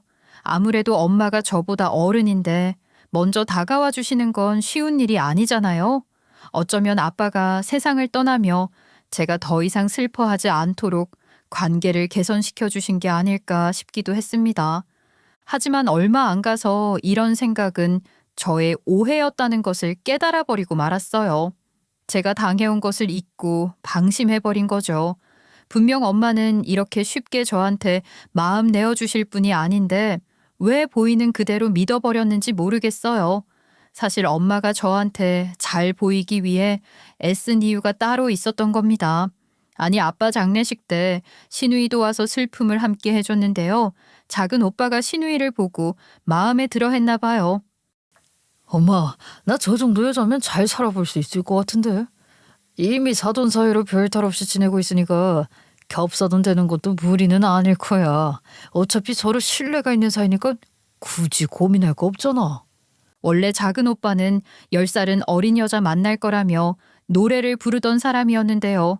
계속해서 나이를 먹다 보니 현실을 깨닫고 우리 시누이는 나이 차이가 크지 않다며 소개시켜달라고 한 거였습니다. 아니, 제가 얼마나 얼빠지고 황당했겠어요. 아무리 작은 오빠가 원하더라도 엄마 선에서 잘라냈어야 하는 일 아닌가요? 저한테 진짜로 부탁하기 위해 찾아온다는 게 말이 되나요? 심지어 겹사돈이 쉬운 것도 아니잖아요. 이제라도 엄마랑 가까워지는 줄 알았는데 다 목적이 있었다고 생각하니까 배신감이 들었습니다. 네 오빠 장가 좀 보내자. 걔만 가면 이제 우리 집은 다 잘 사는 거야. 너랑 큰애는 행복하게 잘 살고 있는 것 같은데 둘째만 빌빌거리고 있는 꼴을 보니 내 심정이 어떻겠어? 네가 어떻게 다리 좀 잘라봐라. 이런 부탁하려고 잘해주신 거예요? 다 필요 없으니까 다시는 찾아오지 마세요. 엄마가 무슨 부탁이든 다 들어주려고 하시니까 작은 오빠가 이렇게 철없는 소리나 해야 되는 거잖아요. 이 상태면 누구를 만나도 제대로 못 살 거라고요. 심지어 제 눈에도 작은 오빠보다 시누이가 훨씬 아까워서 엄마가 뻔뻔하게 느껴졌습니다. 너는 아직도 사람이 덜 됐나 보다. 네 오빠 잘 사는 모습이 보기 싫어? 아무리 미워도 가족은 가족인 거야. 그래도 네가 애까지 낳고 많이 성숙해진 줄 알았는데 괜한 걸 기대했나 보다. 그냥 못 들은 걸로 해라. 그렇게 제가 시누이와의 소개를 거절하고 나니 엄마는 언제 그랬냐는 듯이 방문도 끊어버렸습니다. 딱히 서운하지도 않고 엄마한테 뭘 바라나 싶더라고요. 그저 아이 키우는 일에만 매진하면서 저를 아껴주시는 시부모님에게 최선을 다했어요. 이제 시어머니도 연세가 있으시니 손목이 아프다고 하실까봐 김장철에는 굳이 부르지 않아도 찾아가서 김장을 도왔고요. 환절기가 되면 건강식을 챙겨드리고 싶어서 찹쌀 듬뿍 넣은 삼계탕을 끓여드리기도 했습니다. 그리고 평일에도 종종 찾아뵙고 아이 얼굴을 보여드렸죠. 언제나 우리 아이를 사랑으로 바라봐 주시는 시부모님을 마주하고 있으면 저절로 힘이 나는 것 같더라고요. 게다가 시부모님의 건강검진도 잊지 않고 때마다 챙겨드리기 위해 노력했어요. 물론 아이 키우면서 시댁의 주의를 기울이는 건 쉽지 않은 일이었는데요. 그동안 시부모님에게 받은 애정이 있어서 그런지 소홀하고 싶지 않았습니다. 내가 널 보면서 그동안 열심히 잘 살아왔다는 걸 느낀다.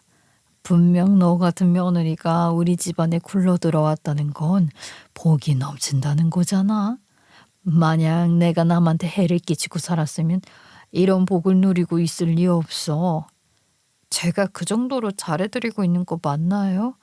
나름대로 노력해드리고 있기는 한데 어머님도 많이 느끼고 계시다면 다행이에요. 솔직히 아직도 부족한 점이 많을 것 같아서 죄송하거든요. 앞으로도 어머님이 베풀어 주신 사랑 돌려드릴 테니 건강하게 옆에 계셔 주세요. 네가 부족하다고 하면 이 세상에 완벽한 며느리가 존재하기는 하겠니? 이제는 너한테 더 바랄 것도 없고 그냥 행복해하는 모습 보고 싶구나. 이미 충분히 잘해주고 있으니 굳이 더 노력하지 않아도 된다. 이 정도면 제가 친정에서 받지 못했던 사랑을 시댁에서 받았다고 자부할 만하죠. 시부모님이 다정하고 따뜻하신 분들이라 제가 효도하는 대로 아껴주시고 보답해 주셔서 감사했습니다. 그런데 1년쯤 더 지났을 때 작은 오빠의 결혼 소식이 들려왔어요. 하도 까다롭고 눈만 높아 평생 엄마가 끌어안고 살아야 할 줄 알았는데 놀랍더라고요. 그런데 작은 오빠의 결혼 소식을 전해준 사람은 바로 엄마였어요. 솔직히 제가 시누이와의 소개를 거절했던 이후로 연락이 딱 끊겼기 때문에 이런 소식을 직접 전해주신다는 게 의아하기도 했습니다. 그런데 이번에도 엄마의 목적은 분명하더라고요. 둘째가 데려온 며느리가 얼마나 사랑스러운지 너는 상상도 못할 거다. 너는 네가 여자 소개시켜주지 않으면 둘째가 평생 뭣도 없이 외롭게 살 줄 알았지? 설마 내가 내 아들을 여자 한 명 없이 살게 키웠겠냐? 너는 결혼식에 올 생각도 하지 마라. 아이 괜히 분위기 깨는 꼴 못 본다. 아니나 다를까 엄마는 작은 오빠의 배우자가 얼마나 아름다운지 자랑하면서 저는 결혼식에 오지도 말라고 했습니다. 아니, 제가 작은 오빠의 결혼을 질투할 일이 있겠어요? 그저 저 먹고 살기에도 정신없는데 굳이 참견할 이유가 없잖아요. 심지어 엄마의 자랑과는 달리 작은 올케 언니는 예쁘장하게 생긴 것 말고는 별 볼 일 없는 여자였습니다. 솔직히 엄마 입장에서는 그다지 마음에 드는 며느리감이 아니었을 거예요. 하지만 작은 오빠가 하도 장가갈 생각을 안 하니 억지로 허락하신 것 같더라고요. 그렇게 저는 엄마의 말과 별개로 제 작은 오빠의 결혼이니까 남편과 참석해서 축하해줬어요. 그런데 엄마는 역시나 제 말은 모조리 무시해버리고 그나마 남편이랑만 이야기를 주고 받더라고요. 자네한테는 내가 미안한 마음이 정말 크네.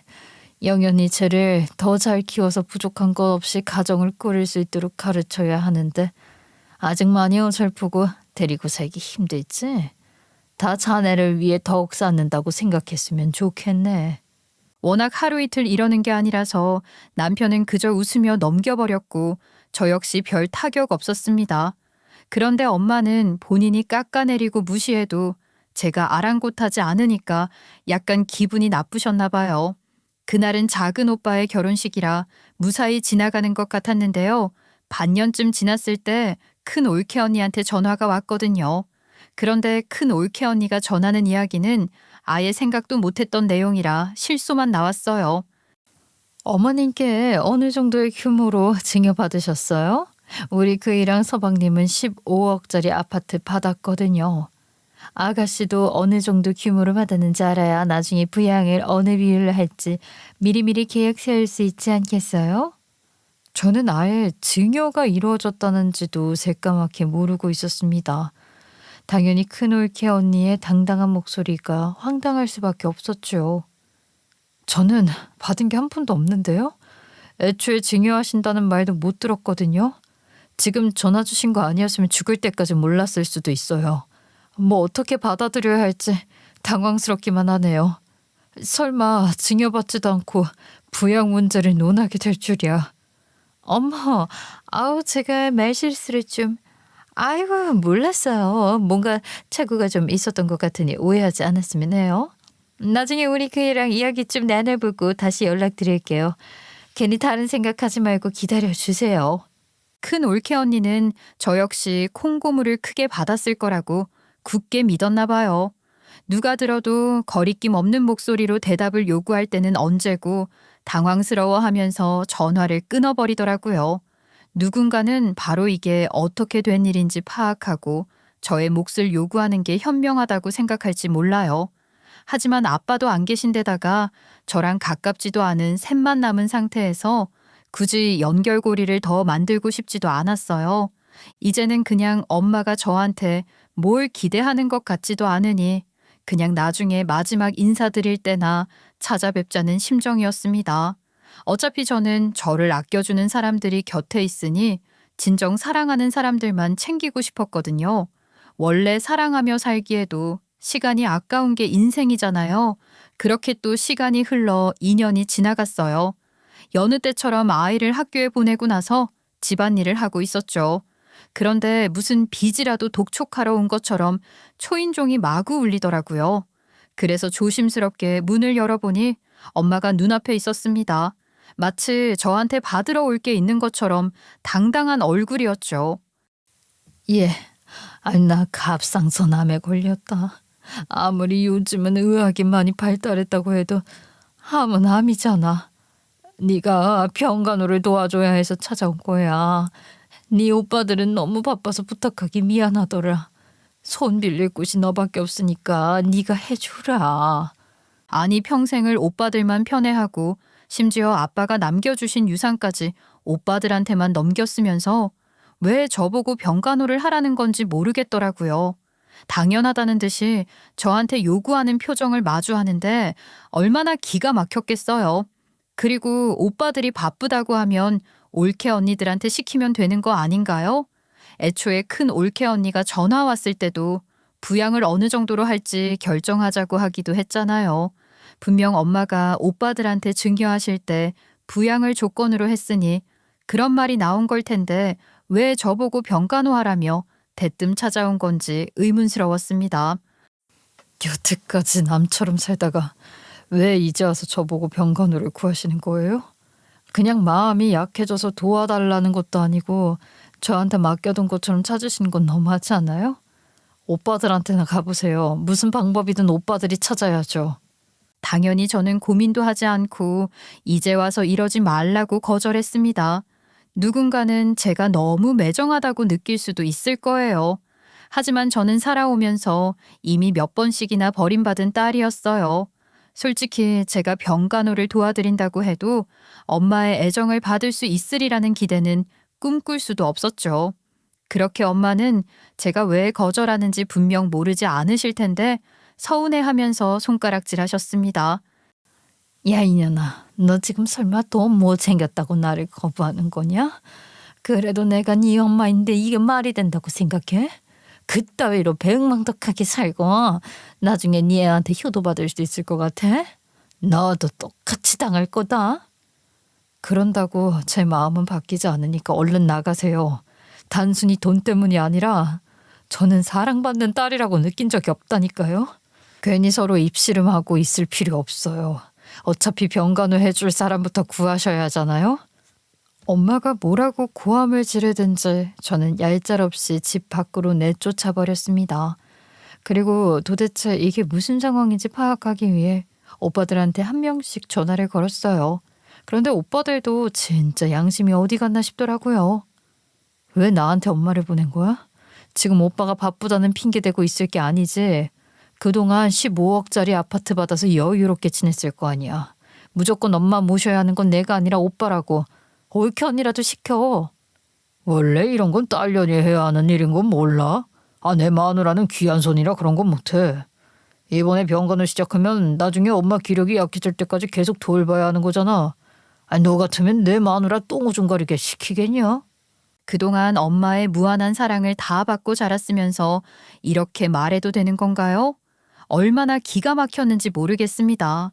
무슨 본인들이 엄청난 손해라도 보는 것처럼 강경하게 나오더라고요. 그리고 저는 그날 밤 남편과의 의논을 통해 엄마 병간호를 돕기로 마음먹었어요. 당분간 우리 아이는 시댁에 맡기기로 했고요.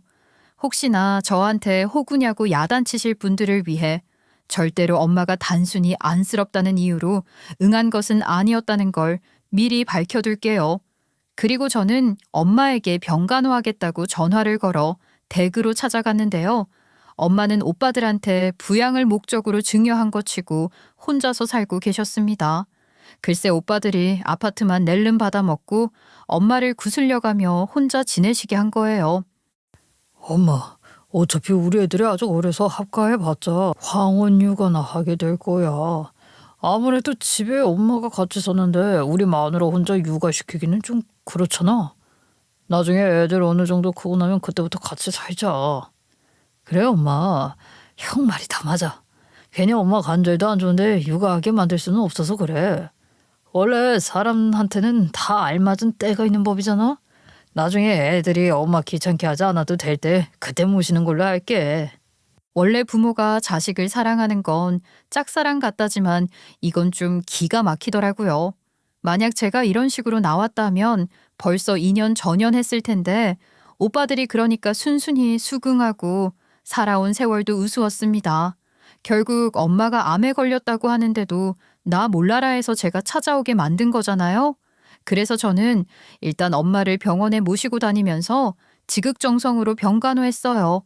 아무리 번거로운 일정이 잡혀도 귀찮다는 기색 하나 없이 따라다녔습니다. 그리고 입원 기간 동안에는 기운이 없어서 식사가 어렵다고 하실까봐 이유식처럼 부드럽게 만든 죽도 챙겨갔어요. 혹시나 적적해하고 우울해하실까봐 간이 침대에 자리 잡고 말동무 노릇도 해드렸죠. 가끔씩 엄마가 밤에 잠 못 이루실 때는 조용히 손을 잡아드리고 등도 쓰다듬어 드렸는데요. 솔직히 거부하시지 않고 가만히 받고 계시는 모습이 신기하기도 했습니다. 너무 걱정하지 않으셔도 될 거예요. 의사 선생님도 그렇게 말씀하셨잖아요. 어차피 우리보다 훨씬 잘 알고 계실 테니까 따라가기만 하면 될 거예요. 다행히 제가 챙겨드리는 대로 잘 드시고 계셔서 마음은 놓이네요. 그래, 고맙다. 티내지 않으려고 노력했지만 솔직히 얼마나 무서웠는지 모르겠어. 이제 네 아빠 따라갈 날이 멀지 않은 것 같고 약한 마음이 들더라. 덕분에 많이 힘낼 수 있었던 것 같아. 만약 완치되면 전부 네 덕분이야. 아무리 착한 암이라는 말이 있다고 해도 암은 암이니 엄마도 두려우셨을 겁니다. 그런데 이 상황에서 제가 곁에 있으니 많이 안심하신 것 같았고요. 제법 의지도 많이 하시는 것 같았어요. 그렇게 엄마가 무사히 수술을 마치고 회복해서 일상으로 돌아오셨을 때였는데요. 아직 완치 판정을 받기에는 시간이 많이 남았지만 재발 징후가 없다고 하더라고요. 그래서 이제야 제가 기다렸던 때가 왔다는 것을 느꼈습니다. 바로 오빠들과 통화했을 당시에 똥오줌 가리게 할 수는 없다던 녹음을 엄마에게 들려드린 거예요. 물론 노골적으로 들려드리면 엄마도 고자질 받는 것 같아 뭔가 불편하실 테니 우연히 잘못 누른 것처럼 들려드렸어요. 원래 내가 곱게 자라서 비 약한 거 알지? 아무리 생각해도 똥오줌 받는 건 무리야. 형이나 형수님이나 나나 우리 마누라나 엄마 뜻대로 해드릴 생각 없어. 그냥 네가 엄마 보살펴 드리는 게 최선이라고. 당연히 엄마는 갑상선암 수술하고 병원 다니는 내내 제가 붙어 있어 마음이 바뀐 상태셨는데요. 오빠들의 속마음까지 엿듣고 나니 크게 분노하시더라고요. 내가 이놈들 낳느라 미역국 먹었다는 게 믿기지를 않는구나. 지금까지 이런 생각 가지고 있는 줄도 모르고 귀하게 여긴 세월이 아까워서 미치겠다. 절대로 용서할 수 없어. 무조건 후회하게 만들어줄 거야 아주. 심지어 오빠들뿐만 아니라 올케 언니들까지 병간호하기 싫어서 저한테 떠넘기고 뒤로 숨어버린 상황이었잖아요. 그래서 엄마는 이 년놈들을 편안하게 살도록 놔두지 않겠다며 증여 취소 소송을 걸기로 하셨습니다. 그동안 엄마가 저한테 쌀쌀맞게 구시는 모습을 여러 봤지만 이토록 분노에 가득 차서 일을 가는 모습은 처음이었어요. 하지만 제가 두려워하거나 말려야 할 이유는 없었죠. 어차피 이 모든 상황에서 제 잘못은 눈꼽만큼도 없었으니까요. 여태까지 엄마는 이 아파트 증여받으면 무조건 죽을 때까지 효도해야 한다고 입이 닳도록 언급하며 문자를 남기셨더라고요. 당연히 15억짜리 아파트가 탐났던 오빠들은 온갖 달콤한 말을 늘어놓으며 답장을 착실히 해왔고요. 덕분에 엄마는 어렵지 않게 소송을 걸 수 있었답니다. 그제야 오빠들은 부랴부랴 변명을 늘어놓기 시작했어요. 엄마, 원래 병가 노는 아들보다 딸한테 받는 게 더 편하잖아. 이거 다 엄마를 위해서 막내를 설득하기 위해 아무 말이나 했던 거야. 제발 줬다가 빼앗아 간다는 말은 걷어줘. 엄마 아들 힘들어지는 거 보고 싶지 않잖아. 아이 맞아. 나도 엄마가 좀 더 편하게 치료받을 수 있도록 고민해서 내린 결정이었어. 원래 며느리보다는 친딸이랑 붙어있는 게 낫잖아. 지금은 기분이 많이 상했겠지만 나중에 다시 생각하면 이게 현명했다는 걸 알게 될 거야. 그 말을 듣고 내가 넘어갈 거라고 생각해? 너네는 나를 얼마나 우습게 생각했으면 그런 말도 안 되는 변명을 짓거리냐? 여태까지 내가 영연히 쟤보다 너네 마누라들한테 잘해줬던 건 몰라? 당장 아파트 내놓을 생각이나 해? 결국 엄마는 징역 무효와 반환 판결을 받아내실 수 있었습니다. 법원에서도 명백하게 부양을 조건으로 한 증여가 맞다고 판단했기 때문에 가능한 결과였어요. 아무튼 올케 언니들까지 몰려와 싹싹 빌어도 소용없었죠. 어머님, 진짜 잘못했어요. 제발 한 번만 용서해 주세요. 설마 어머님이 싫다거나 가까이 하고 싶지 않아서 그런 게 아니에요. 워낙 아가씨랑 서먹서먹 하시다 보니까 이번 기회에 사이가 회복되기를 바라서 한 발 물러나 있던 거예요. 저도 마찬가지예요. 아무리 저희가 최선을 다해 잘해드려도 진짜 자식처럼 편할 수는 없잖아요. 나름대로 저희가 배려했던 건데 아무래도 오해가 있었나 봐요.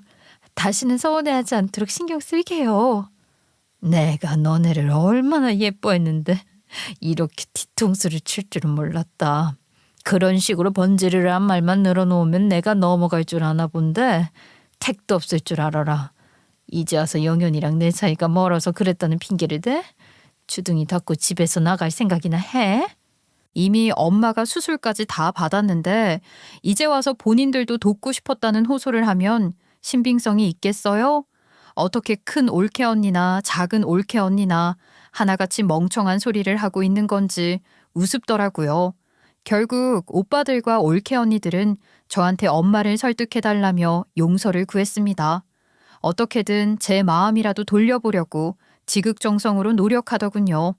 그동안 본인들만 15억짜리 아파트 한 채씩 받아 입 싹 닫고 지낼 때는 언제고 큰 올케 언니가 직접 우리 집까지 찾아와 수육이랑 보쌈김치까지 전해주고 갔어요. 그리고 작은 올케 언니는 밤낮 없이 문자를 보내면서 얼마나 반성하고 있는지 절절하게 심경을 전했습니다. 이제 와서 발등에 불 떨어지니 전전긍긍하는 모습이 어이없었죠. 물론 오빠들도 애타기는 마찬가지였는지 추억팔이까지 해가며 연락하더라고요. 솔직히 저랑 본인들 사이에 얼마나 따뜻한 추억이 있다고 그러는지 황당할 뿐이었어요. 영현아, 원래 가족끼리 마음 상하는 일이 있을 때는 다른 가족이 도와서 서로 풀기도 해야 하는 거잖아. 그동안 엄마랑 우리랑 사이가 엄청 좋았는데 이렇게 틀어지게 돼서 마음이 아프다. 그러니까 제발 네가 나서줬으면 해. 그래, 엄마가 네 말은 들으실 거잖아. 우리는 단순히 집 없어지는 게 불안한 게 아니야. 원래 엄마가 사랑해 주셨던 만큼 나중에 후회하실 것 같아서 그래. 지금이라도 오해 풀고 남은 시간 행복하게 지내야지. 왜 오빠들은 내가 주눅 들어 있을 때 나서주지 않았던 거야? 나는 하도 모른 척하고 같이 무시하길래 오빠들은 전부 자기밖에 모르는 줄 알았어. 설마 이렇게 나한테 양심도 없이 도와달라고 할 줄은 꿈에도 몰랐네. 저는 개차반인 잡것들을 도와주고 싶은 마음이 눈꼽만큼도 없었습니다. 그래서 딱 잘라 거절해버리자 제 말에 뼈가 있다는 것을 눈치채고 어쩔 줄 몰라 하더라고요. 결국 오빠들과 올케 언니들은 포기하고 나가 떨어질 수밖에 없었죠. 그리고 엄마는 저한테 아파트를 증여해주겠다고 약속하셨어요. 하지만 이번에는 제가 단호하게 거절해버렸습니다. 당연히 엄마는 제가 좋아할 모습을 기대하셨기 때문에 뜻밖의 상황에 당황해 하시더라고요. 아무래도 제가 엄마를 도와 병간호를 했던 이유가 뭐라도 주워갈 수 있기를 바랐던 거라고 생각하시는 것 같았어요. 그런데 제가 엄마의 갑상선암 병간호를 했던 이유는 엄마를 이미 용서했다거나 증여를 위한 목적이 아니었습니다. 그동안 받을 거 다 받아놓고 나 몰라라 하는 오빠들에 대한 복수와 평생을 서운하게 만들어 놓고 이제 와서 도움을 구하는 엄마에게 정신 차리라는 의미였던 거예요. 그리고 이 아파트를 받으면 결국 엄마가 돌아가실 때까지 제가 돌봐야 하잖아요. 그건 또 싫었습니다. 굳이 발목을 잡힌 것처럼 살고 싶지는 않았으니까요. 그리고 제가 이런 이유를 대가며 증여를 거절하니까 엄마는 충격을 받으신 것 같더라고요. 네가 아직까지 마음에 담아두고 있었을 줄은 몰랐구나. 진작 말해줬으면 내가 사과했을 거야. 당연히 너도 나를 병간호하는 동안 마음 다 풀었는 줄 알았어. 어떻게 해야 지난 세월을 다 풀어갈 수 있는 거니? 이제 제가 원했던 바를 다 이루었기 때문에 굳이 엄마와 화해하지 않아도 된다고 생각했습니다. 그렇게 저는 남편과 아이의 곁으로 돌아와 일상을 영위해 나갔어요. 그런데 엄마가 남편을 통해 저한테 손편지도 쓰고 반찬도 보내가며 용서를 구하시더라고요. 예전에 올케 언니들을 대하던 것처럼 남편한테 정말 많이 노력하시는 게 느껴졌어요. 솔직히 남편 입장에서도 그런 태도 변화가 다 느껴졌을 텐데 무시하기는커녕 긍정적으로 받아들이더군요. 그런 남편을 곁에서 지켜보다 보니 저 역시 마음이 녹아내리는 것 같았어요. 그리고 엄마는 마지막 한 방을 제대로 날리셨죠. 너한테 효도를 기대하지 않겠다는 각서라도 쓸게. 그냥 네가 내 자식이고 내가 부족한 엄마라 증여해주고 싶은 거니까 받아줬으면 좋겠다. 굳이 나를 모시려고 하지 않아도 돼. 다만 네가 네 가족이랑 편안하게 살아갈 수 있도록 돕고 싶구나. 그렇게 저는 엄마가 제 남편과 아이한테도 지극정성으로 용서를 구하는 모습을 지켜보며 마음을 온전히 풀었습니다. 그래서 저는 엄마가 증여해 주신 아파트로 가족과 함께 들어갔어요. 그리고 엄마는 약속하셨던 대로 합가를 요구하는 일 없이 다른 아파트에 거주하고 계세요. 그동안 많이 반성하셨다는 말이 맞기는 한지 정말 누그러지셨어요. 덕분에 저랑도 관계가 어느 정도 회복된 것 같아요. 가끔씩 엄마를 동네에서 마주하게 될 때마다 고개를 돌리지 않고 먼저 인사하기도 하고요. 장 보러 갔다가 생각이 나면 과일을 한 박스씩 사다 드리기도 하거든요. 물론 예전처럼 일방적으로 엄마의 애정을 갈구하는 게 아니니까 가능한 거라고 생각합니다. 왜냐하면 엄마도 우리 가족이 잘 먹는다고 했던 생선을 사다 주시거나 나물을 무쳐서 갖다 주시더라고요. 이 정도면 끈끈한 모녀 사이까지는 아니지만 과거의 사이보다는 훨씬 가까워졌다고 자부해요. 진작 너랑 이렇게 살았으면 인생이 훨씬 풍요로웠을 텐데 지금이라도 내가 정신 차려서 다행이지 뭐냐. 나중에 네 아빠 만나서 부끄럽지 않으려면 부지런히 너한테 갚아나가야 한다고 생각해. 이미 너는 나를 한 번 살려준 거나 다름없으니까. 병간호를 말씀하시는 거라면 솔직히 의사 선생님이 다 해주신 거라 민망하네요. 그래도 엄마가 어떤 의미로 말씀하시는 건지는 알아요. 지금이라도 우리가 모녀로서 정을 주고받을 수 있어서 다행이에요. 혹시나 궁금해하실 분들을 위해 전해드리자면 저는 시부모님에게도 잊지 않고 효도하고 있습니다. 여러모로 받은 게 많아서 있는 힘을 다해 최선으로 대접해드리고 싶거든요. 그렇게 저는 사랑하는 가족들과 행복한 일상을 살고 있는 거예요. 만약 지금 누군가한테 사랑받고 싶어서 애쓰고 있지만 돌아오지 않아 지친 분들이 계시다면 한 번쯤 그 굴레에서 벗어나 보라고 조언해드리고 싶어요. 우선 스스로를 먼저 챙기면서 살다 보면 자연스럽게 사랑이 흘러 들어오기도 하니까요. 지금까지 들어주셔서 감사합니다.